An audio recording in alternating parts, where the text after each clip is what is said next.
Durante anos, Pedro olhava para o espelho e via apenas defeitos. Aos 38 anos, com 142 quilos, ele carregava muito mais do que peso no corpo. Carregava uma mochila invisível cheia de culpa, vergonha e autocrítica. Cada manhã começava com a mesma promessa: hoje eu começo a dieta de verdade. E cada noite terminava com a mesma decepção: falhei de novo. O ciclo era cruel e previsível. Pedro acordava determinado. Tomava apenas café preto no café da manhã. Almoçava uma salada sem graça. Resistia aos lanchinhos da tarde. Mas quando chegava a noite, algo dentro dele desmoronava. A geladeira o chamava como um canto de sereia. E lá estava ele, devorando tudo o que encontrava pela frente, numa compulsão que parecia não ter fim. Depois vinha a culpa. Uma culpa esmagadora que o fazia sentir-se o pior ser humano do planeta. Como pude fazer isso de novo? Sou um fracasso, não tenho força de vontade. Nunca vou conseguir emagrecer. Os pensamentos se repetiam como um disco arranhado, cada vez mais doloroso. A relação de Pedro com a comida e com seu corpo havia se tornado uma guerra. E como em toda guerra, havia apenas sofrimento. Ele experimentou todas as dietas da moda: a da sopa, a das proteínas, a dos pontos, a low carb radical. Comprou suplementos caríssimos que prometiam milagres. Matriculou-se em academias 3 vezes, sempre desistindo após algumas semanas. O problema não era a falta de informação. Pedro sabia exatamente o que deveria comer. Conhecia a pirâmide alimentar de cor, conseguia contar calorias mentalmente, mas entre o saber e o fazer existia um abismo intransponível. E no fundo desse abismo estava algo que ele demorou anos para enxergar: o ódio que sentia por si mesmo. Cada tentativa frustrada alimentava esse ódio. Se eu me odiar o suficiente, vou mudar, pensava Pedro. Preciso ser mais duro comigo mesmo. Ele acreditava que a autocrítica severa era o combustível necessário para a mudança, que se fosse gentil consigo mesmo, se tornaria complacente, acomodado. Tudo começou a mudar numa quinta-feira comum, durante uma consulta com uma nutricionista diferente das outras. Natália tinha uma abordagem estranha para Pedro. Em vez de falar sobre dietas, ela perguntou: "Por que você quer emagrecer?" "Porque estou gordo, óbvio", respondeu Pedro impaciente. "E por que estar gordo é um problema para você?" Porque eu me odeio assim. Não me reconheço. Tenho nojo de mim." Natália anotou algo e olhou nos olhos dele com uma seriedade gentil. "Pedro, você já tentou emagrecer se odiando. Deu certo?" O silêncio na sala foi ensurdecedor. Pedro nunca havia pensado nisso daquela forma. 11 anos de autoaversão, e o resultado estava ali, estampado em seus 142 quilos. "Que tal tentarmos algo diferente?" ela sugeriu. "Que tal tentarmos com gentileza?" Pedro saiu daquele consultório confuso. Gentileza parecia uma palavra fraca demais para um problema tão grande. Como ele poderia ser gentil consigo mesmo se estava tão longe de onde queria estar? Nas semanas seguintes, Natália não passou nenhuma dieta para Pedro. Em vez disso, ela o ensinou algo muito mais difícil: a prestar atenção em si mesmo sem julgamento, a ouvir seu corpo, a reconhecer a diferença entre fome física e fome emocional. "Quando você come compulsivamente à noite, o que está sentindo?" ela perguntava. Pedro começou a perceber padrões. A compulsão vinha depois de dias estressantes no trabalho. Vinha quando se sentia solitário. Vinha quando olhava para si mesmo com muito desprezo. A comida não era o problema.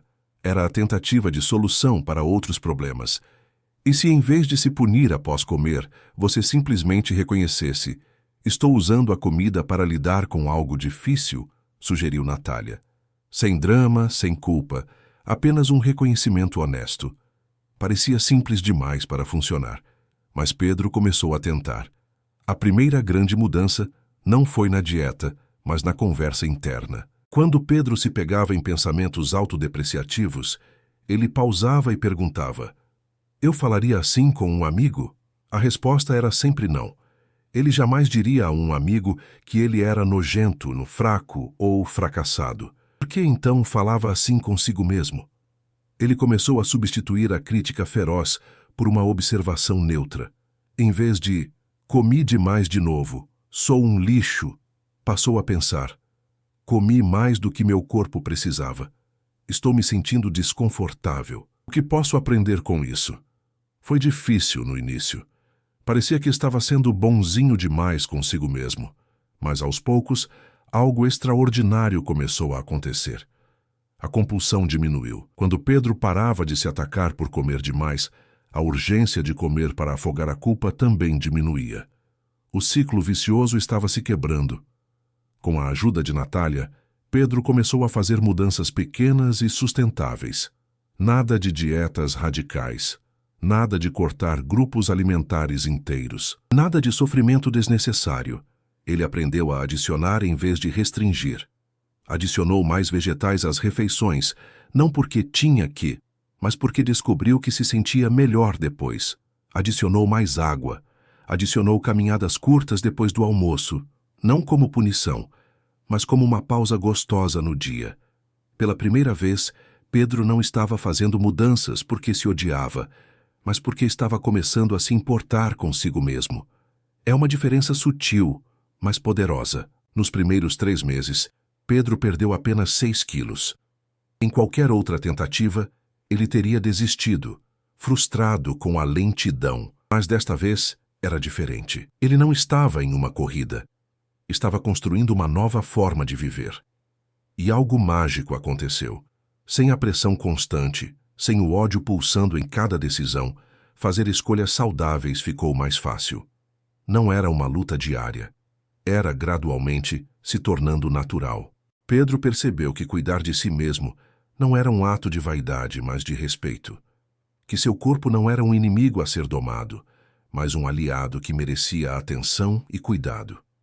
1 ano após aquela primeira consulta diferente, Pedro havia perdido 35 quilos, mas o número na balança era apenas uma pequena parte da transformação.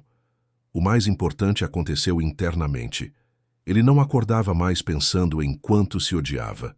Não passava as noites em batalhas sangrentas com a geladeira. Não carregava mais aquela mochila invisível de vergonha. Pedro aprendeu que não precisava esperar emagrecer para se aceitar. Que a aceitação não era o destino, mas o caminho. Que só conseguimos cuidar de verdade daquilo que amamos, ou pelo menos respeitamos. A história de Pedro nos ensina algo que as revistas de dieta raramente contam. Mudança sustentável não nasce do ódio, nasce do cuidado. Não podemos nos punir até a felicidade. Não podemos nos odiar até o corpo ideal. O corpo responde à gentileza, responde ao respeito, responde ao cuidado genuíno muito melhor do que responde à crueldade, mesmo quando essa crueldade vem de nós mesmos. Hoje, Pedro ainda não está no peso ideal dos padrões da sociedade, mas está saudável, está feliz, está em paz consigo mesmo. E descobriu que isso, no final das contas, sempre foi muito mais importante do que qualquer número na balança. Ele aprendeu que não precisava se transformar em outra pessoa para merecer amor e cuidado, que podia começar a se cuidar exatamente do jeito que estava naquele momento. E que esse cuidado, nascido do respeito e não do ódio, tinha o poder de transformar não apenas seu corpo, mas toda a sua vida. A guerra terminou. E todos saíram vencedores. Pedro, seu corpo e sua mente, finalmente trabalhando juntos em paz.